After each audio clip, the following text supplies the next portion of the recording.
Reporting from Jerusalem for endtimes.com, this is Brian Schrauger. Things are changing so fast in the Middle East, the perception of time is strange. It feels like months, but only 10 days ago, everyone in Israel was preparing for a retaliatory or preemptive attack by Iran. We all thought that U.S. President Trump was about to take some kind of military action on behalf of protesters in Iran being murdered by their own country. But it didn't happen. As that situation went into limbo, a big story that suddenly appeared was the charter for Trump's new Board of Peace. Does it intend to compete with the United Nations? Why are autocratic, anti-Israel governments invited to join? Is the board's chairman intended to be an autocrat himself, the ultimate authority? After a very interesting inauguration of the Board of Peace at the World Economic Forum in Davos last week, attention suddenly turned back toward Iran.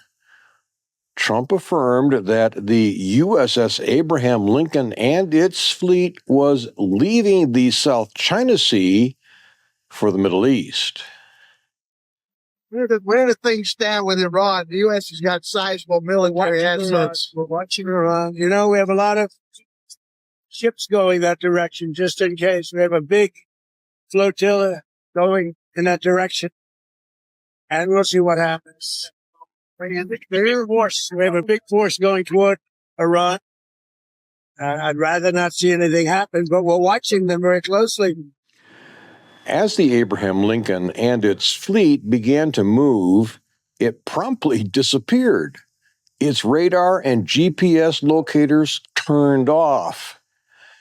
Protecting its location, the fleet actually began to navigate by starlight, using sextants to measure the angle of stars to the horizon.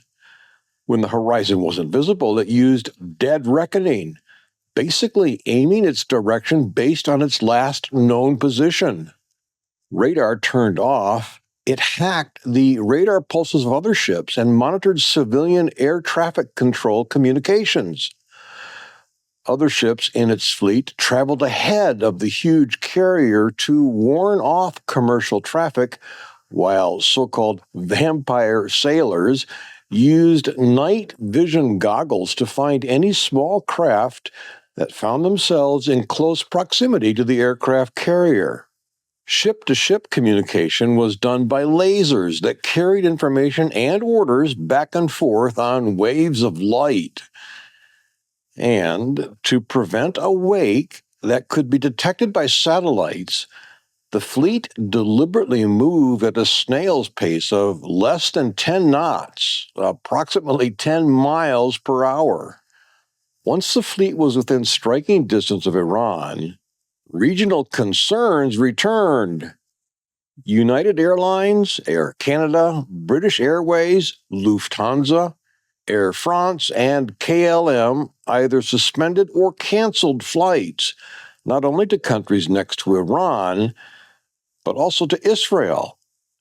On Saturday, the commander of U.S. Central Command, Admiral Brad Cooper, arrived in Israel to meet with Israel's IDF Chief of Staff, Lieutenant General Eyal Zamir. We don't know exactly what they said, but it isn't hard to guess. It was all about Iran. The very next day, the head of Israel's Northern Command, Major General Rafi Milo, held a press conference. We are very alert, very prepared, he said, adding, we're ready in terms of strong defense and offense responses. For its part, Iran was quick to broadcast threats against the United States and Israel. در این معادله نامتقارن، ناوهای هواپیمابر دیگر شکارچی نیستند. آنها اهداف بزرگ و کندی هستند که داوطلبانه وارد منطقه کشتار شدند. این جنگی است که آمریکا قبل از شلیک اولین گلوله در ماشین حساب باخته است. On its Telegram channel, and on the same day that the commander of U.S. Central Command was in Israel, The commander of Iran's IRGC, the country's ideological version of Hitler's SS, issued this statement. We warn the criminal, villainous, and anti-human enemies, especially the United States and the fake and racist Zionist regime, to avoid any miscalculation. The Islamic Revolutionary Guards and our dear Iran are more ready than ever, finger on the trigger, to carry out the orders and directives of the Supreme Leader of the Armed Forces, our beloved leader. It might be a challenge, however, for the IRGC to communicate with its beloved leader, Iran's so-called Supreme Leader, Ali Khamenei. Also on Saturday, he fled deep underground, leaving his son Masoud Khamenei to hold the fort on the surface. One can only imagine how Masoud felt about Dad making him the enemy's target. Back in the Jewish state, Israelis who've adapted to missile attacks and hate bad weather use humor to cope. Yes,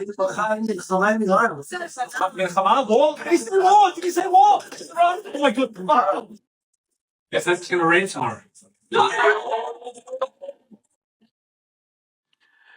As all of us in Israel continue to brace for military action, the question, in Israeli fashion, goes something like this.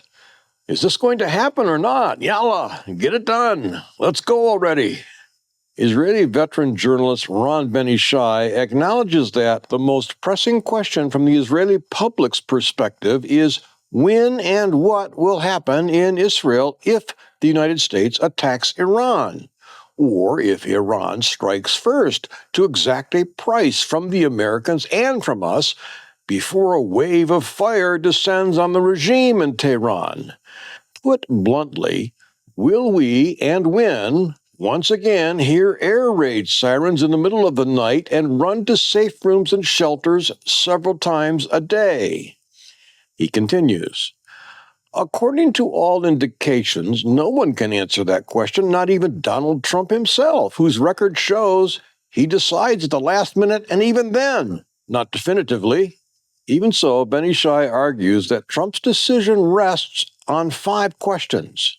The first question is whether a limited but highly precise and powerful strike can cause the regime to collapse, or at least significantly weaken it, and the security apparatus that protects it.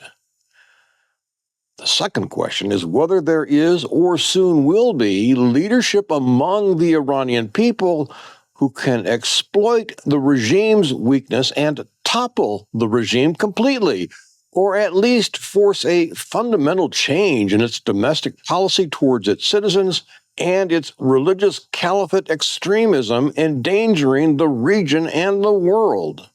The third question is whether U.S. military forces should be stabilized and reinforced for several more weeks, provoking the Ayatollah's regime and its leader to accept U.S. demands for entering negotiations, lifting sanctions, and removing the military threat.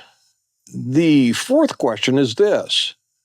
If it becomes clear that the Iranian regime cannot be toppled through airstrikes alone, should the massive American force now being assembled in the Middle East be used to deliver another blow to Iran?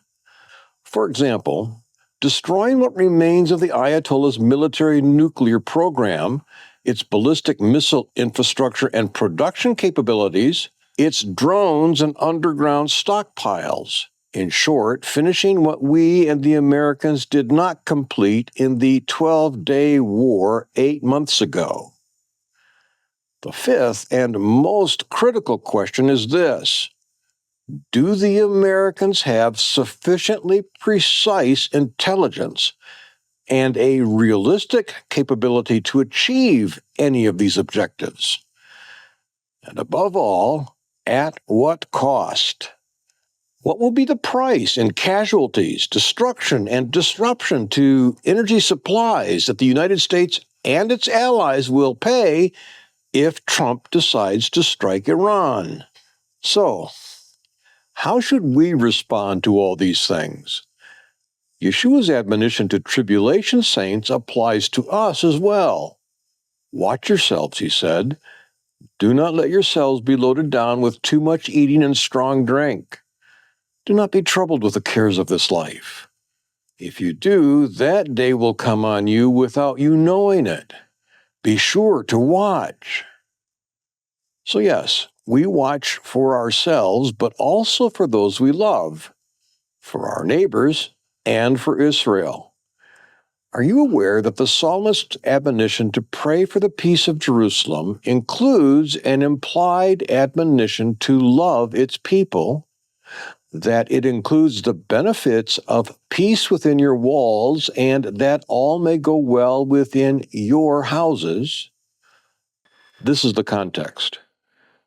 Pray for the peace of Jerusalem. May all go well for those who love you. May there be peace within both your walls. May all go well within both your houses. And in a separate psalm, there is this petition too. Adonai, deliver Israel from all its troubles. The connection is clear. As we intercede on Israel's behalf, God grants us the same things we seek for his uniquely chosen human family. One last thing before signing off. There are a lot of Israel-related stories that don't make it into these weekly video reports. They range from biblical archaeology discoveries to human interest stories, on-location visits, behind-the-scenes insights, and building your arsenal of defense for the world's only Jewish state, the apple of God's eye. To keep up with all these things and more, be sure to read the weekly dispatch from Jerusalem. Its title is From the Global Front in Israel. Published every Friday, it includes at least 10 top stories from the week, spiritual warfare tips, and reports of anti-Semitic outbreaks around the world. If you want even more, check in every day with Tipping Point's chat feature. Several of us are posting stories there. Thanking God for you and reporting from Jerusalem for endtimes.com, this is Brian Schrauger. Thank you for making the time to engage with this report. To watch future reports without advertisements, and to stay informed with the latest insights from Jimmy Evans, Mark Hitchcock, and experts from around the world, and for only $7 a month, I urge you, become a subscriber at endtimes.com. Sign up today.